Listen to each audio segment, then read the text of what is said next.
নমস্কার বন্ধুরা, রুবিস কিচেনে সবাইকে স্বাগত। সকালে টিফিন নিয়ে চলে এলাম। টিফিনে আজকে ওরা তড়কা রুটি খেলো। আর যেহেতু আমি তোমাদেরকে বললাম না যে আমার ওজনটা অনেক বেড়ে গেছে, ডাক্তার বলেছে ওজন কমাতে, সেই জন্য আমি একটু ডাক্তারের কথা মতন আমি আমার খাবারটা খাচ্ছি। আমি নিয়েছি সকালে টক দই, চিয়া সিড ভিজিয়ে রেখেছিলাম, চিয়া সিড আর নানা রকম ফল। ফলের মধ্যে আছে পেয়ারা, শাকালু আর কলা আর আঙুর ফল। এগুলো নিয়েছি। তরমুজটা ছিল, কাটতে পারিনি, সকালবেলায় আর ইচ্ছে করছিল না।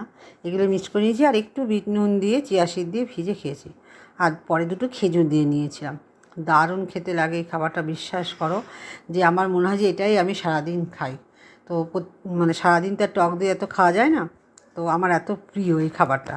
তো খাবার হলেই আমি এটা খেয়ে নিই। তো তোমরা মাঝে মাঝে এরকম খেতেই পারো, ডায়েট করার জন্য না, এমনি খেতে পারো, ভালো লাগে খেতে। খেয়ে দেখো, তারপর আমাকে কমেন্ট করে জানাবে যে হ্যাঁ দিদি সত্যিই খেতে ভালো লাগে। আর যেহেতু গরমকাল, ভালোই লাগে টক দই খেতে। তো আর আমি একটু ওর মধ্যে ভেবেছিলাম মধু নিয়ে নেবো, সেটাও নিতে পারি। গিয়ে দেখি রান্নাঘরে একটু মধুই নেই, যাকে আমাদের মধু আনতে হবে এটা ভেবেই। তো কেমন হয়েছে আমার আজকে জলখাবারটা অবশ্যই কমেন্ট করে জানাবে। আর ওদেরকে দিয়ে দিয়েছিলাম তড়কা আর রুটি ওদের জন্য। ডবল ডবল আমাকে আজ দুবেলা করে করতে হচ্ছে, যেহেতু আমি এগুলো খাই না, একটু খাটনি বেশি হয়ে যাচ্ছে আর আমার ছাড়তেও দেরি হয়ে যাচ্ছে ভিডিওটা। চলো, তোমরা সবাই ভালো থেকো, সুস্থ থেকো। সবাই ভালো থাকবে, সুস্থ থাকবে। আর আমার চ্যানেলটি সাবস্ক্রাইব করে দিও। সাবস্ক্রাইব করার জন্য অনুরোধ রইল বন্ধুরা। আর লাইক, শেয়ার, কমেন্ট অবশ্যই করো। আর কে কোথা থেকে দেখছো সেটাও আমাকে কমেন্ট করে জানাবে।